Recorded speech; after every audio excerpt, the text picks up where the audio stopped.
Donc je vais présenter le fonctionnement du mode shifté alternatif pour la Jamma Mia Pro. Donc là j'ai configuré pour la démonstration 2 boutons. Il y a un bouton ici tilt et un bouton test 2. Je vais utiliser en fait comme étant les entrées. Donc la première ici, la tilt, va être l'entrée pour basculer en mode alternatif. C'est l'équivalent du bouton start. Et la deuxième, le test 2, enfin le bouton test 2 servira en fait à montrer qu'on peut avoir une configuration alternative sur le même bouton. Ça c'est pour faire justement les fameuses hotkeys.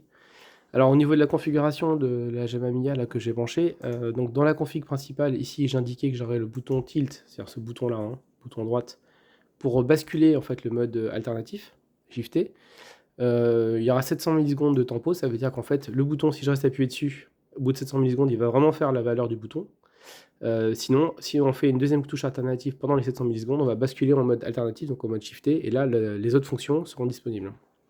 Alors si on regarde la configuration justement des IO, on verra que l'entrée tilt, donc pour l'instant là j'ai le bouton 14, donc il devrait s'allumer si j'appuie dessus, donc on peut voir, bouton 14, si je reste appuyé dessus, au bout de 700 millisecondes, voilà, au bout de 700 millisecondes on voit qu'il s'allume, je relâche, hop, j'appuie, hop, il va s'allumer, donc ça c'est le bouton start classique, sauf que là évidemment il y a une tempo.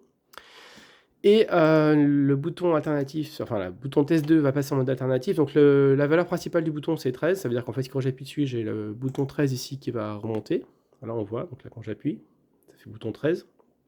Si maintenant je fais avant le bouton, ici si j'appuie sur le bouton tilt avant, puis que je fais le bouton hop, test 2, vous allez voir voilà, que c'est l'autre bouton qui s'allume. Alors en fait on voit que donc j'ai juste 700 millisecondes pour faire, si jamais j'attends trop longtemps, et qu'après j'appuie dessus, donc on voit qu'en fait ici les deux boutons, alors je vais peut-être déplacer un peu la fenêtre, c'est pas forcément très clair, je vais la mettre à côté, voilà. Si jamais j'appuie sur le bouton à droite, 700 millisecondes, hop, on voit que ça s'allume ici. Si j'appuie sur le bouton gauche ici, sans appuyer sur le bouton tilt avant, bah, c'est le bouton 13, et si je reste appuyé maintenant sur celui-là, puis que dans les 700 millisecondes j'appuie sur l'autre, sur le second, j'appuie là et le second, on voit que c'est le 17 ici qui s'allume, voilà. Et donc après on reste en mode shifté tant qu'on ne relâche pas le bouton ici de mode alternatif. Si je relâche, hop, là évidemment, ça redevient le bouton 13, donc je recommence. Mode shifté, j'appuie tout de suite derrière, je passe en mode shifté. Là, tant que je le maintiens, c'est le mode shifté. Si, d'ailleurs, si je maintiens les deux boutons, enfin le bouton ici, je relâche celui-là, hop, ce bouton-là ici, donc là ça disparaît, mais ce bouton repasse en mode normal. Voilà, et après, qu'est-ce que je peux montrer? Oui, ici aussi, il y a une petite lettre qui va s'afficher pour montrer qu'on passe en mode shifté ou pas. C'est-à-dire que quand j'appuie dessus, ça va clignoter, voilà, hop, là, il n'y a plus de mode shifté. Si maintenant je fais les deux boutons en même temps, donc ça va dire, en gros on a la tempo, et derrière si j'appuie sur un mode shifté, voilà, hop, que je maintiens, je reste en mode shifté tant que j'ai pas relâché le bouton. Là c'est parce que j'ai appuyé sur les deux boutons en même temps. Si je le refais, donc j'appuie, j'ai 700 millisecondes pour déclencher le mode shifté, voilà, là j'ai déclenché, donc là il reste en mode shifté tant que je maintiens, et quand je lâche, plus de mode shifté. Voilà, ça c'est pour l'explication du fonctionnement.